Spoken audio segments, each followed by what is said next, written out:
mbokki internet yi seetaan NC TV Sénégal ñu ngi leen di nuyu di leen wax ngeen dal ak jàmm fii ci NC TV Sénégal di leen wax ngeen wéy di abonné wu fii ci NC TV Sénégal jaa ngeen jëf di leen ziar baax ci suba si di leen ñaanal jàmm di sàkku ñaan ci yéen bu baax a baax. tey ñoo yéen ci li gën a fës ci yéene kaay tey jii di àjjuma ñaari fan ci weeru décembre atum 2022 ñu ñëw ak yéen ci yéene kaay li ci gën a fës nar cee ànd ak Mamadou Mouhamed Ndiaye bu RFM. yéene kaay nag li ci gën a fës mooy la xewoon fële ci assemblée nationale la fa xew démb ñaaw na lool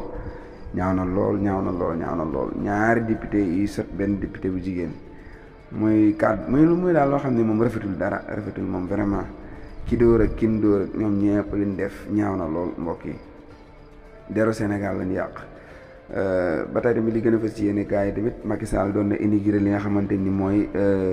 deuxième université bu Dakar bi université Amadou Mahtar Mbow ni ki démb fële ca Diamniadio. national Massata Samb mi mbecc Ami Ndiaye ñibi la l'observateur xëye ca yu bari bokk na ci nettali nañu yëf yàq na mu demee dikk na it ci kàddu yu bàyyeekoo ci waa ji ñu gis ci vidéo bi mu sol yére wu weex wéq Ami Ndiaye ñibi waa jooje Mamadou Niang la tudd l'observateur ñëw na ak ñu nekk ci leneen mu di footballeur bi moom du footballeur di wéqi di daanu du footballeur kii kay naa ne yeelee dara nekku ci l'observateur ba tey ci la ñuy des ak enquête boo xam ne def na ko jëm ci wàllu banditisme fii ci Sénégal gis nañu ne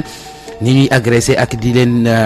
maanaam di këf seen i mbir seen i bagage di yóbbu seen i matériel loolee mi ngi gën di jéggi dayo wàllu tàggat yaram l'observateur defub enquête ci Abdou Diallo beneen défenseur u Sénégal boo xamante ne ji ràññeeku na lool ci équipe nationale bu Sénégal ràññeeku it ci coupe du monde bi yii la l'observateur xëye xew-xewu jamono ñaar ñu doon sëy ba tas daje ca Lac Rose doon waxtaan mujj gi yëfee mujj ci coow tentative de viol ak vol yéen kaay bi ne ñoom moo yàq ndajama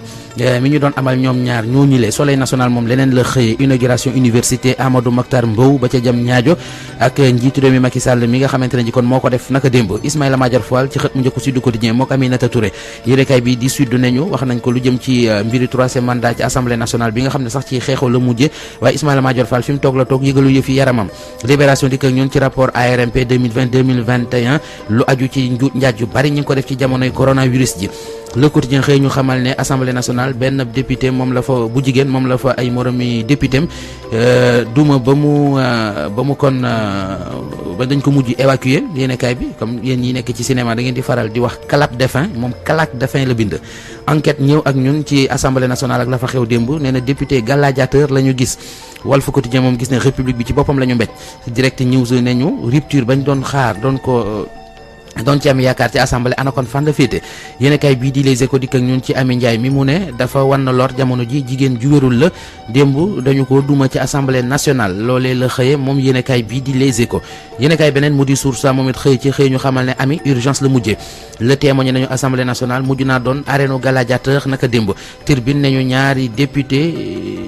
yi nga xam ne ñoo dal ci Ami Ndiaye ñibi mu di ki ko mbéj ak ki ko wéq bu ñu moytul kaso la ñuy mujj L'Info xëy ñu xamal ne assemblée nationale la fa am démb ñaaw na bés bi le jour moom it nañu barab la boo xamante ne ji daal daanaka fitna la ñu fa dundal naka démb réew mi quotidien gis ne banqaasu kilifteefu réew mi di assemblée nationale boobee moom la ñu kon ñàkkal worma L'As xëy ñu xamal ne ñaari député yu yeewi ñoo doon boxe démb Ami Ndiaye bu Benno Bokk Yaakaar le mandat moom tënk ko ci génn kàddu mooy gàcce ñu waxtaan ci wàllu tàggat yaram ak record mi xëy dikk ak ñun ci Sénégal mi war a daje ak Angleterre ci jëm de finale yi moom mi ngi ñuy xamal moom record seq ko nag ak i kàngam yoo xam ne xam nañ football ana lan moo tax Angleterre gi jarut a tiit ñu waaw yooyu de la am maa ngi xaar stade ak sunu lamb. jaa ngeen jëf mbokk yi ci ànd beeg NC TV Sénégal lii mooy li nga xamante ni mooy li gën a fës ci yéene kaay fii ak ci kanam rek ñoo ngi yéen ci yàq léegi incha allah. gën leen koo yaatalal bu baax a baax fii ak ci kanam rek booru 8h30 incha allah ngeen ànd ceeg Mamadou Mouhamed Ndiaye RFM lii mooy tënk bi leen ko doon tënkal rek li ci gën a fës fii ak ci kanam rek ñoo ngeen ci yàq léegi way leen di abonné wu fii ci NC TV Sénégal di fi jotee lépp luy xibaar yu wér ca wóor information en temps fii ci NC TV Sénégal kon way leen di abonné wu ngir soutenir li nga xamante ni mooy chaîne bi jaa ngeen jëf gars yi ci ànd beeg ñun ñu yendoo jàmm journée bu neex ñu ngi koy ñaanal ñëpp yàlla defal ñëpp jàmm jaa ngeen jëf